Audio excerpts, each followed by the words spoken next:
नमस्कार प्रिय विद्यार्थियों, वीके नॉलेज इलेक्ट्रिकल में आप सभी का स्वागत। आईटीआई के सीबीटी एग्ज़ाम होने हैं आपके अगस्त 2024 में। फर्स्ट ईयर वाले बच्चों के लिए इलेक्ट्रिशियन थ्योरी फर्स्ट ईयर की क्लासेज हम आपको डे बाय डे प्रोवाइड करवा रहे हैं। ये हमारी क्लास नंबर 13 है। इससे पहले हम आपको 12 क्लासेज और दे चुके हैं। मैं निवेदन करूँगा समय निकाल कर उन प्रीवियस 12 क्लासेज को भी आप ज़रूर देखें। एक एक क्वेश्चन इंपॉर्टेंट है और गारंटी देते हैं आपको, 100% गारंटी देते हैं। सारे के सारे क्वेश्चन हम जो बता रहे हैं आपके पेपर में उनमें से ही होगा। एक भी क्वेश्चन आउट ऑफ सिलेबस नहीं होगा, हमारी क्लास से बाहर नहीं होगा। जितने भी क्वेश्चन बता रहे हैं इनको बहुत अच्छे से तैयार कर लो, 100% नंबर की गारंटी देते हैं। बस आपको हमारे साथ बने रहना है। ITI एग्ज़ाम 2024 नाम से प्लेलिस्ट बनी हुई है, उसमें ये 12 क्लास देख लो, 13वीं क्लास यहाँ से है। चैनल से पहली बार जुड़े हैं तो सब्सक्राइब कर लो, क्योंकि हम आपको और भी क्लासेज प्रोवाइड करवाएंगे। और साथ में जो आपके पिछले 3 सालों में वर्ष 2021, 22 और 23 में मोस्ट रिपीटिव क्वेश्चन है उन पर आपको क्लास देंगे। यानी वो क्वेश्चन जो सीबीटी एग्जाम में बार बार पूछे जा रहे हैं वो हम आपको करवाने वाले हैं। तो चैनल को सब्सक्राइब कर लो। डिस्क्रिप्शन में लिंक दिया गया है, हमारा एंड्रॉइड ऐप डाउनलोड कर लीजिएगा। ऐप में आपके ITI फर्स्ट ईयर के फ्री टेस्ट अवेलेबल है, आप उनको अटेंड कर सकते हैं। आप चाहे तो पेड टेस्ट सीरीज है उसको भी ज्वाइन कर सकते हैं, जहाँ employability, skill, electrician theory, workshop, calculation and science सबके आपको क्वेश्चंस मिलेंगे। तो उनको आप अटेंड करके अपनी तैयारी परख सकते हैं। आइए शुरू करते हैं। इस वीडियो को अभी इसे कर दीजिएगा लाइक और अपने दोस्तों तक जरूर पहुंचाइए जो भी आपका फ्रेंड सर्किल इस बार एग्जाम देने वाला है। सवाल देखो पहला, कंड्यूट पाइप को कैसे विनिर्दिष्ट किया जाता है। विनिर्दिष्ट का मतलब होता है स्पेसिफाइड। देखो हमारे पास एक तो होता है PVC का पाइप, एक कंड्यूट बोलता है ये इसे, ठीक है ना। 2 तरह के होते हैं, मतलब GI का और PVC का। तो ये जो कंड्यूट पाइप होता है ना, हम उसको आउटर लेते हैं, यानी बाहरी डायामीटर लेते हैं, और वो mm में होता है। जैसे मान लो हमारी पाइप वायरिंग है, तो PVC जो पाइप वायरिंग होती है उसमें पाइप को हम बाहर से नापते हैं, जबकि GI के पाइप की अगर अपन बात करेंगे तो हम उसमें आंतरिक साइज लेते हैं। खैर आपसे इतना तो ज़्यादा कोई डिटेल में पूछेगा नहीं, वैसे कंपटीशन एग्जाम के हिसाब से बात करो तो दोनों याद रखने होते हैं। अभी आपका उत्तर यहाँ पर डी है, आउटर डायामीटर इन mm, यानी बाहरी व्यास मिलीमीटर में, ठीक है ना। बहुत ही इंपॉर्टेंट क्वेश्चन है, डायरेक्ट आएगा आपके CBT एग्जाम में। देखो हम वर्ष 2021, 22, 23 पिछले 3 सालों से लगातार आपके एग्जाम को फॉलो कर रहे हैं, एक भी क्वेश्चन बाहर नहीं जाने देंगे। और ये जो क्वेश्चन हम बता रहे हैं ये बहुत सारे एग्जामों में आपके आए थे, क्योंकि हर दिन आपकी 3 शिफ्ट चलती है CBT एग्जाम की, तो कहीं ना कहीं क्वेश्चन घूम फिर कर आ ही जाते हैं। सवाल देखो, पुनः है तार बांधने योग्य फ्यूज़, इंग्लिश में बोलते हैं रिवायरेबल फ्यूज़। देखो हमारे पास फ्यूज़ होते हैं 2 तरह के, वैसे तो कार्ट्रिज और अलग अलग कैटेगरी में बांटते हैं, और प्रोटेक्शन के आधार पर हम रखते हैं इनको 2 तरह से। प्रीवियस क्लासेज में मैं आपको करवा चुका हूं, अगर आपने ध्यान से देखा हो तो। एक तो हमारा होता है क्लोज एक्सेस करंट प्रोटेक्शन, एक होता है कोर्स एक्सेस करंट प्रोटेक्शन, जिसका 0.81 और 1.23 वो गुणक घटक है ना। प्रीवियस 12 क्लासेज पढ़ोगे तो याद रहेगा। रिवायरेबल फ्यूज का फ्यूजिंग फैक्टर 1.1 होता है, और 1.4 से लेकर 1.7 तक होता है, और ये बढ़ करके 2 तक जा सकता है, ये ध्यान रखना है, ठीक है ना। तो अब यहाँ पर आपका जो ऑप्शन है वो 1.4 वाला है, इसलिए यही करना है, ये ध्यान रखना। कंपटीशन एग्जाम में तो आ चुका है कि ओवर करंट प्रोटेक्शन से जो फ्यूज लिए जाते हैं उनका फ्यूजिंग फैक्टर कितना जा सकता है, 2 तक जा सकता है। नवोदय विद्यालय समिति में पेपर हुआ था इलेक्ट्रिशियन का, उन्होंने पूछा था। सेकेंड आता है HRC फ्यूज का, तो ये जो 1.1 है ना, ये होता है आपके HRC फ्यूज का, हाई रप्चरिंग कैपेसिटी फ्यूज इसे अपन बोलते हैं। और फ्यूजिंग फैक्टर है ना, ये ध्यान रखना है, फ्यूजिंग फैक्टर होता क्या है दरअसल। तो फ्यूजिंग फैक्टर होता है वह धारा जिस पर फ्यूज उड़ गया था, और वह धारा जिस पर फ्यूज उड़ जाना चाहिए था। यानी हमारे घर में 10 एम्पियर लोड करंट है, ठीक है ना, तो हमने क्या किया था, फ्यूज को 10 एम्पियर की सेटिंग के हिसाब से कर रखा था। जैसे 12 एम्पियर करंट हुई, फ्यूज उड़ गया। तो पहला पॉइंट तो ये ध्यान रखना कि फ्यूजिंग फैक्टर का मान सदैव 21 से अधिक होता है। यानी अगर किसी ऑप्शन में 0.8 फ्यूजिंग फैक्टर देता है तो वो तो करना ही नहीं है, वो तो गलत है। फ्यूजिंग फैक्टर हमेशा 21 से अधिक होता है, और होना भी चाहिए, लेकिन 21 के जितना नज़दीक हो ना, वो उतना ही बेटर माना जाता है फ्यूजिंग फैक्टर।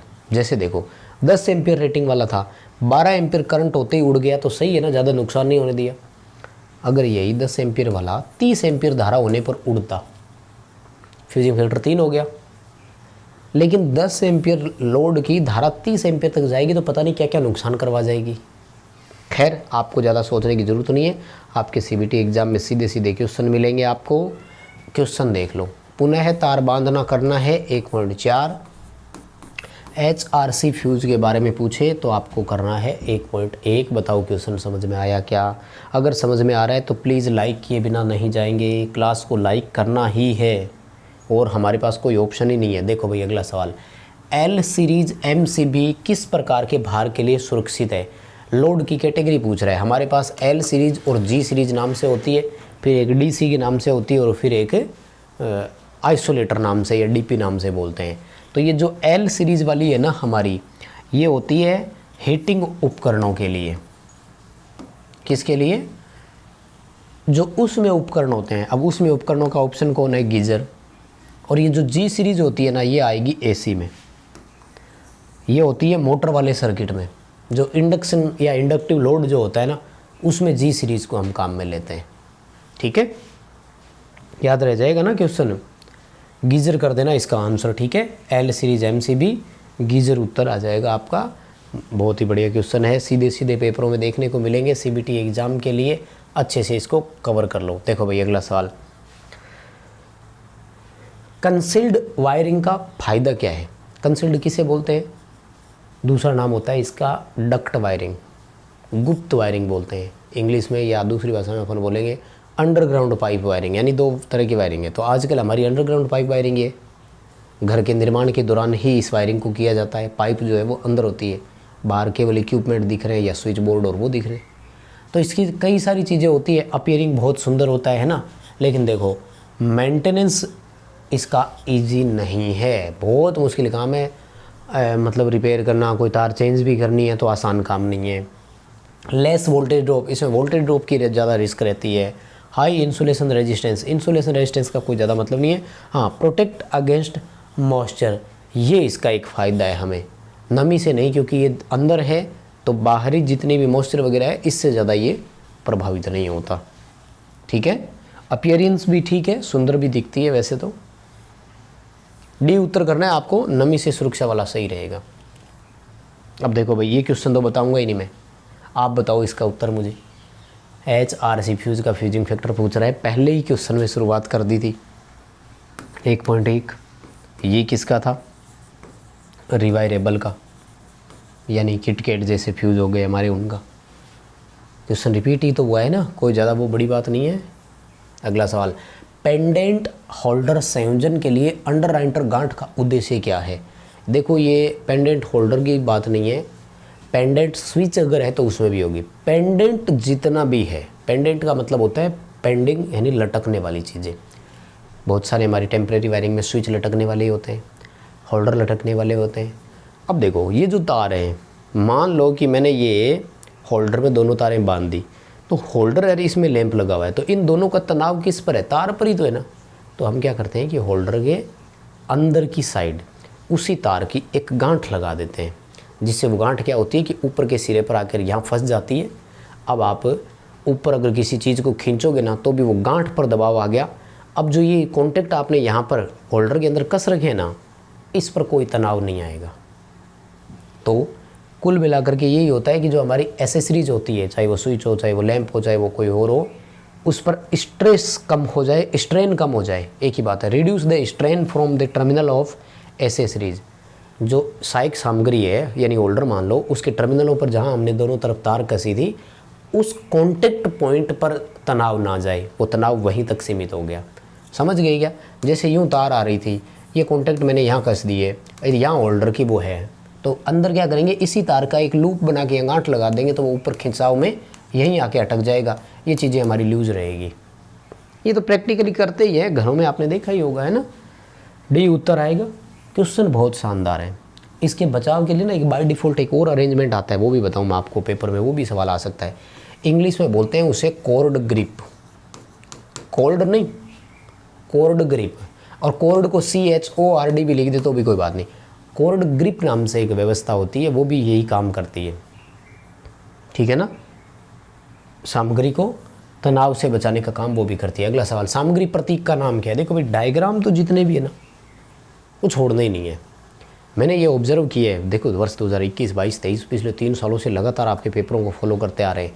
आपके क्वेश्चन पेपरों में डायग्राम बहुत आते हैं, इसलिए एक एक चित्र को ध्यान से देखेंगे। देखो ये वैसे तो है स्विच आपका, ठीक है ना, एक्चुअल में तो ये 2 वे स्विच होता है, देखो ठीक है ना, नहीं सॉरी 2 वे तो ये नहीं होता, 2 वे में तो यहाँ एक और बिंदु सा होना तब होता है।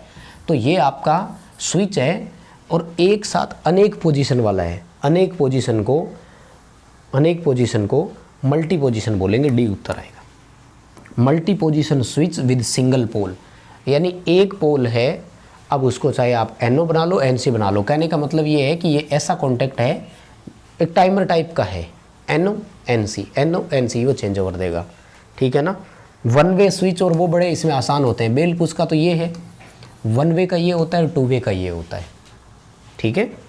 और फिर वो रेटिंग वाला 5 एम्पियर 16 एम्पियर वो भी आ जाएगा। खैर पहले चित्र दोबारा देख लो, ऐसा डायग्राम आए तो ऑप्शन करना है multi position switch with single pole, ठीक है। ऑप्शन डी, ऐसे याद मत रखना, हो सकता है कि आपके पेपर में ये ए ऑप्शन में हो, सी ऑप्शन में हो।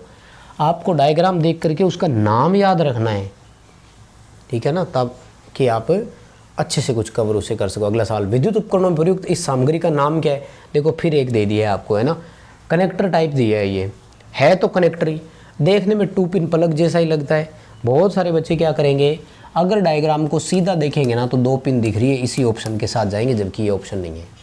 अलग अलग तरह के होते हैं यार। देखो अगर आपने अपनी बुक को ध्यान से पढ़ा हो, फर्स्ट ईयर में ITI कॉलेज में अच्छे से गए और अध्ययन किया हो, तो ये चीज़ें ना डायग्राम पे आपकी बुक में से सीधे उठाए हुए हैं, तो इसमें कुछ भी नहीं है। अगर एक बार डायग्राम आपने अच्छे से देख रखा हो तो कर लोगे। दरअसल ये iron connector with direct entry कहलाता है। लोहे वाला कनेक्टर है, सीधा लगाया जाता है किसी में, ठीक है ना, सीधे प्रवेश के साथ लोहे संयोजक, iron connector with direct entry, ठीक है, याद रह जाएगा ना, कोई दिक्कत नहीं है। अगला सवाल देखो, किस प्रकार के रिले AC और DC दोनों पर संचालित हो सकती है। My dear most repetitive question है, रट लो इसे तो, पक्की बात है आपके पेपर में भी इस बार होगा। पिछले 3 सालों से सबसे ज़्यादा बार आने वाला कोई क्वेश्चन अगर मुझे कहे ना तो ये था वो क्वेश्चन। AC और DC दोनों पर काम करने वाली रिले का नाम है इम्पल्स रिले। शुद्ध हिंदी में बोलते हैं इसे आवेग रिले, इंग्लिश का शब्द है इसका इम्पल्स रिले। ये AC पर भी वैसे ही काम करती है जैसे DC पर काम करती है, ठीक है। चाहो तो इस क्वेश्चन का स्क्रीनशॉट ले लो। कुल मिलाकर के बोलना ये चाह रहा हूँ कि इस क्वेश्चन को याद रखना है, कुछ भी छोड़ देना, लेकिन आपका ये क्वेश्चन नहीं छूटना चाहिए। बाकी कुछ भी भूल जाओ, ये मत भूलना, ये हो सकता है पेपर में आ जाए सीधा सीधा। अगला सवाल देखो, आरेख का नाम क्या है। आपको एक डायग्राम दिया है और पूछ रहा है कि डायग्राम कौन सा है। देखो भाई, अगर मैं डायग्राम बनाने की बात करूँ ना तो हम वायरिंग में डायग्राम बनाते 4 तरह के। अगर आपने ध्यान से पढ़ा हो तो मैं आपको चारों ही बता देता हूँ। अधिष्ठापना आरेख होता है जिसमें आपको वायरिंग एकदम एक्चुअल वायरिंग की जैसी नज़र आती हो, ठीक है ना। आगे कोई डायग्राम आएगा तो बताऊँगा, मतलब इसमें पाइप भी दिखाएगा, पाइप के ऊपर लगने वाले सेडल्स भी दिखाएगा, जंक्शन बॉक्स भी दिखा रहा है, लैंप होल्डर स्विच सब दिखा रहे हैं। लेआउट डायग्राम होता है सीधा तार वाला, ऐसे ये दिखा दिया, ये दिखा दिया, यहाँ पर लैंप दिखा दिया, यहाँ पर स्विच दिखा दिया, ये होते हैं लेआउट डायग्राम। वायरिंग डायग्राम होता है एक्चुअल कि तार कहाँ से होते हुए कैसे जा रही थी। जैसे मान लो यहाँ मुझे कंट्रोल करना है तो यहाँ से एक न्यूट्रल दिखाऊंगा, यहाँ से फेज पहले स्विच में आएगा और फिर स्विच से होते हुए यहाँ जाएगा ऐसे। हालांकि ये नीचे वाले में आता है, सॉरी ये ऊपर से जाता है। और ये है सर्किट डायग्राम हमारा, इसे बोलते हैं कनेक्शन डायग्राम, ठीक है। सर्किट डायग्राम नाम आएगा, परिपथ से आरेख इसे बोलते हैं। इसका एक दूसरा नाम और होता है, इसे बोलते हैं स्कीमेटिक डायग्राम, शुद्ध हिंदी में बोलते हैं योजनाबद्ध आरेख। और सबसे सिंपलेस्ट डायग्राम किसी परिपथ का यही होता है।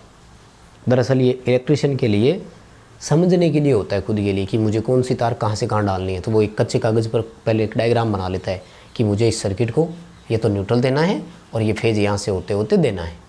वैसे ये वायरिंग वाला सर्किट है, स्टेयर केस वायरिंग बोलते हैं इसे, शुद्ध हिंदी में जीने का परिपथ, या फिर क्या बोलते हैं सीढ़ियों की वायरिंग। अभी डी उत्तर करना, सर्किट डायग्राम परिपथ आरेख, इसका उत्तर सही आएगा।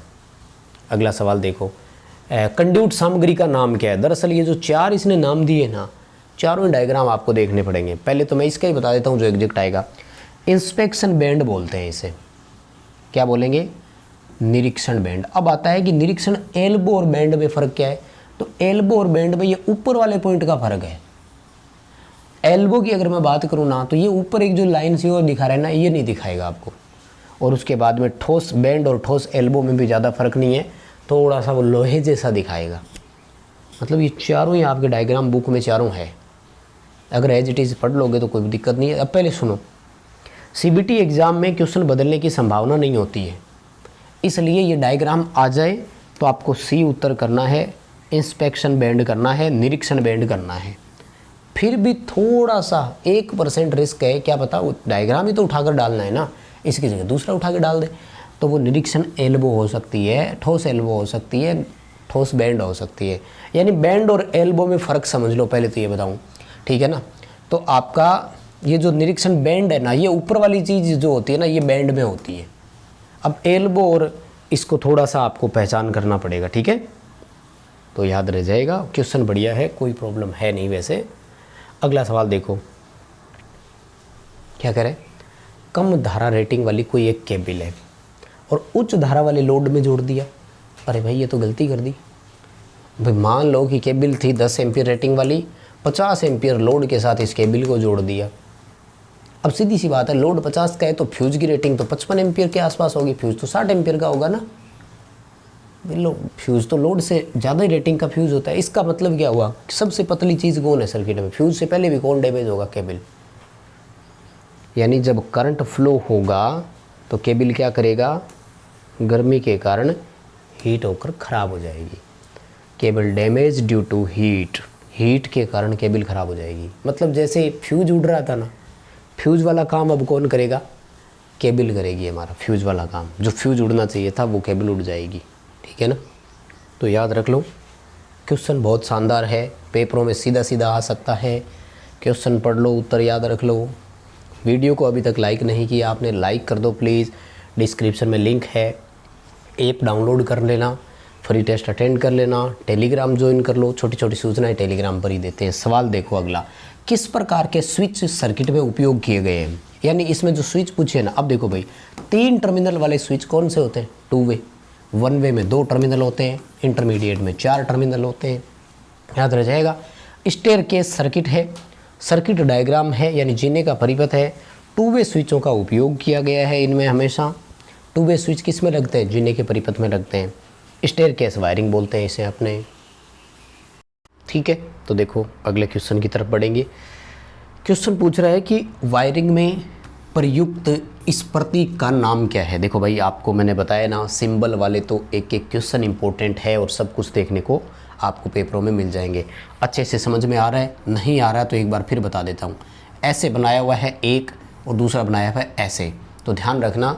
फर्स्ट ऑफ ऑल तो हम इसे मेल फीमेल कॉन्टैक्ट के नाम से जानते हैं। बाकी ये सिस्टम जो होता है ना, ये होता है plug.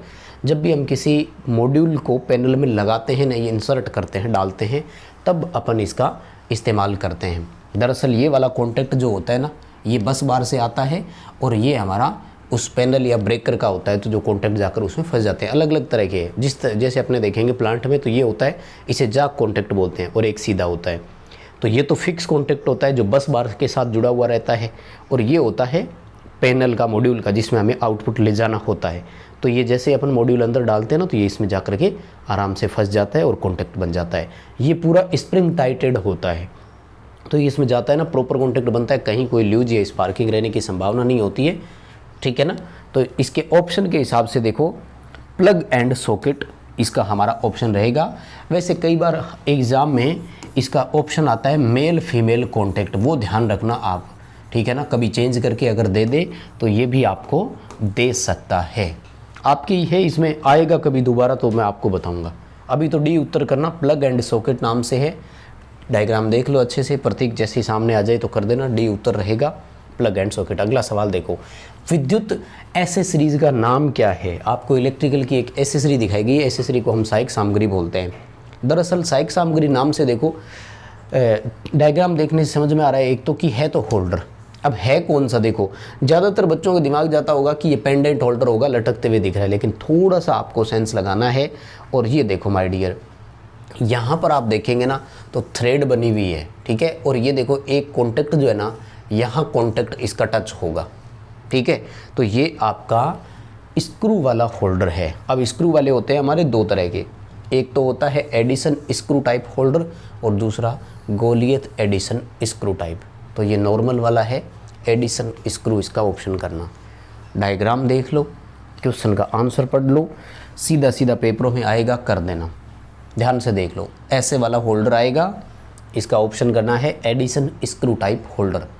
Option B C D ऐसे याद मत रखना, आपको दिया गया जो नाम है वो आपको याद रखना है, ठीक है। अगले सवाल की तरफ बढ़ते, देखो क्वेश्चन क्या पूछ रहा है। घरेलू तारों में लचीली वायरिंग, हाँ, घरेलू तारों में लचीली तारों का उपयोग करने का उद्देश्य क्या है। दरअसल सवाल थोड़ा सा लगा है। डोमेस्टिक वायरिंग में फ्लेक्सिबल कोड अपन काम में लेते हैं। घर में फ्लेक्सिबल ही होती है वायरिंग, सबको पता है। देखो फ्लेक्सिबल तार से हम अलग अलग जो इक्विपमेंट्स होते हैं उनको सप्लाई प्रोवाइड करवाने का काम करते हैं, ठीक है ना। कंसील्ड वायरिंग में कोई ज़रूरी नहीं है कि फ्लेक्सिबल हो, हार्ड तार भी हो सकती है हमारी। परमानेंट कनेक्शन के लिए भी हम हार्ड तार का यूज कर सकते हैं, कॉपर की जनरली कठोर तारें इस्तेमाल कर ली जाती है, ठीक है। सीलिंग में से जब हमें गुजारना हो तो इसके लिए तो जीआई की एक तार होती है और इसे फिश वायर बोलते हैं, ध्यान रखना। क्या बोलते हैं? Fish wire. उत्तर आएगा D, connection portable appliances. Portable, इसने तो ट्रांसपोर्टेबल लिखा है, पोर्टेबल होते हैं। पोर्टेबल का मतलब होता है उठाकर कहीं भी ले जाओ और उसका इस्तेमाल करो। जैसे हमारा टेबल फैन हो गया, इलेक्ट्रिक आयरन है, प्रेस हो गई जैसे। तो इन सब में जितनी भी केबल होती है ना, हमेशा फ्लेक्सिबल होती है, ध्यान रखना। ये सारे इक्विपमेंट पोर्टेबल अप्लायंसेज होते हैं।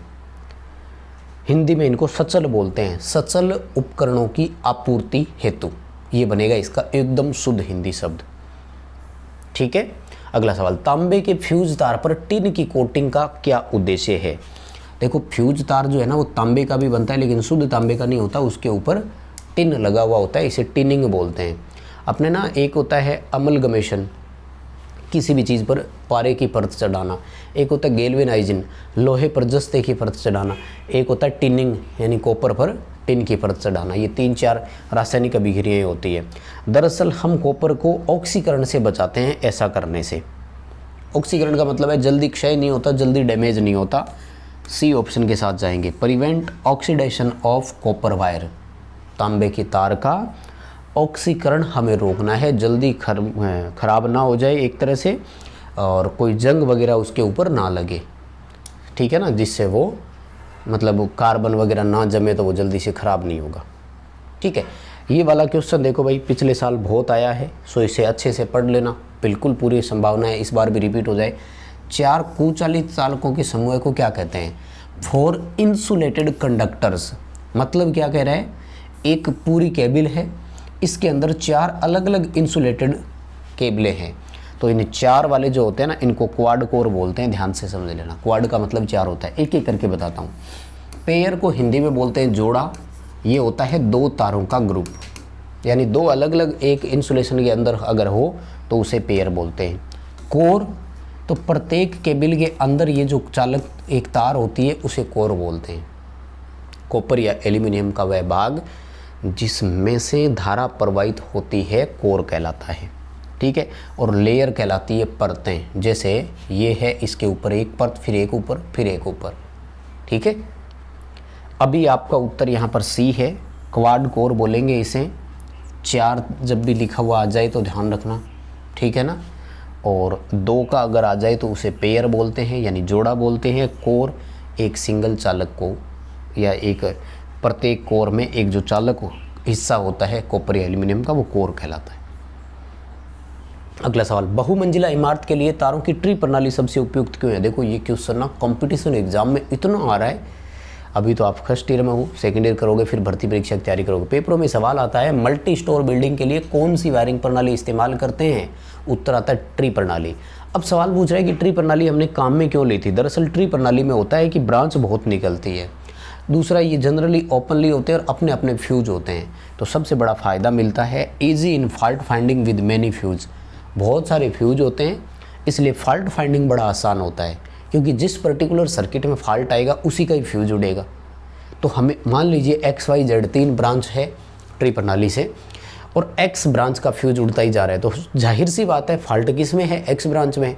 तो एक्स ब्रांच को ऑफ रखो, वाई और जेड दोनों चलेगी, इसका मतलब एक्स में फॉल्ट है। तो ईजिली उस एक्स के जितने सर्किट है आगे और मान लेते हैं ना, एक्स में लाइट एंड फैन है, तो लाइट एंड फैन में कितने होते हैं बताओ, 10 कंज्यूमिंग पॉइंट होते हैं, तो उन 10 में से किसी एक में फॉल्ट है। ठीक है, अगला सवाल देखो, सीलिंग में स्क्रू का छेद भरने हेतु भराव के रूप में किस पदार्थ का इस्तेमाल करते हैं। मतलब फिलिंग मटेरियल के रूप में पूछ रहा है, फिलर मटेरियल पूछ रहा है। होल कर दिया आपने, अब इसमें आपको कुछ भरना है माय डियर, ये भरने के लिए हम नाइलॉन का इस्तेमाल करते हैं, ध्यान रखना। किसका? नाइलॉन। नाइलॉन की अपने वायरिंग में केबल टाइप भी होती है, वो सेकेंड ईयर में आएगा, अभी नहीं आता है आपके, ठीक है ना। बी उत्तर कर देना इसका, नाइलॉन भरेंगे पदार्थ के रूप में, है ना। अपन लोकल वाला तो सीमेंट ही भर देता है, खैर लोकल वाला तो सीमेंट भर देता है, लेकिन सीमेंट ऑप्शन नहीं करना है, ठीक है जी। अगला सवाल देखो, ये प्रतीक किसका है। देखो भैया सिंपल सा बताऊं, ये प्रतीक है फैन का, और फैन भी कौन सा, फिर सीलिंग फैन का है, ठीक है ना। किसका है? सीलिंग फैन का प्रतीक है आपका ये, और आपको बी ऑप्शन के साथ जाना है। छत पंखे का सिंबल है, सिंपल सा ही है, ठीक है। बाकी ये फ़ैन के थोड़े थोड़े अलग अलग होते हैं, पहचान हो जाएगी, पर डायग्राम आपके तो सीधा आएगा, तो याद रखना। अगला सवाल देखो, 4 लैंप को कंट्रोल करना है, गोदाम वायरिंग सर्किट में कितने 2 वे स्विच की आवश्यकता होगी। एक की बात बताऊंगा, ध्यान से सुनिएगा।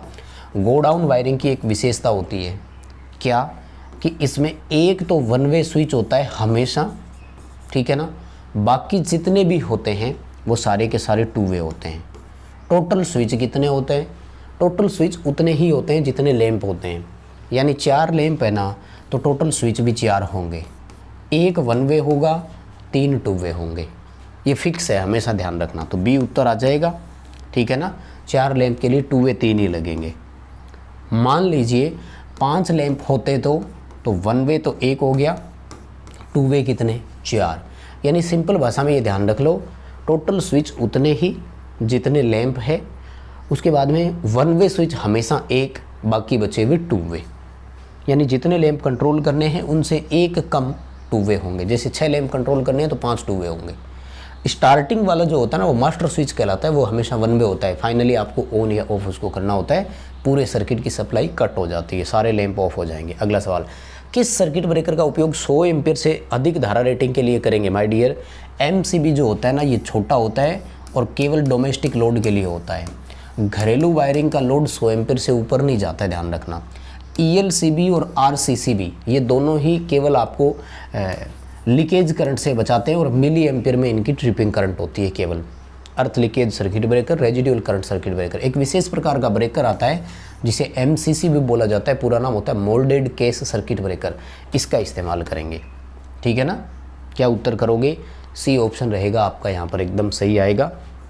अगला सवाल देखो, मध्यवर्ती स्विच के साथ कितने 2 वे स्विच एक लैंप को 3 अलग अलग स्थानों से कंट्रोल करने के लिए लगाएंगे। ध्यान से सुनिएगा, एक लैंप को 3 या 3 से अधिक स्थान से कंट्रोल करना हो तो 2 वे स्विच हमेशा 2 ही लगेंगे, ये ध्यान रखना बस। फर्स्ट और लास्ट 2 वे होते हैं, बीच में इंटरमीडिएट बढ़ते जाते हैं। इसने क्या पूछा है, हाउ मैनी 2 वे स्विचेज, तो देखो 2 2 वे स्विच लगेंगे। कितने 2 वे स्विच लगेंगे? 2। अगर लैंप को 4 जगह से कंट्रोल करना है तब भी 2 वे स्विच 2 ही होंगे। लैंप को 10 जगह से कंट्रोल करना है तब भी 2 वे कितने होंगे? 2। फर्स्ट और लास्ट 2 वे होता है, बीच में इंटरमीडिएट स्विचों की संख्या बढ़ती जाती है, ठीक है। अगला सवाल देखो, बस इतना ही है भैया, हो गया, ठीक है माय डियर। यहीं रोकेंगे आज की क्लास। उम्मीद करता हूँ क्लास पसंद आई होगी। प्लीज़ वीडियो को बिना लाइक किए नहीं जाएंगे। डिस्क्रिप्शन में लिंक है, ऐप डाउनलोड करो ताकि आप फ्री वाला टेस्ट अटेंड कर सको। डिस्क्रिप्शन में लिंक है, टेलीग्राम ज्वाइन करो ताकि आपको इन्फॉर्मेशंस यानी सूचनाएं वहाँ पर मिल सके। बहुत धन्यवाद।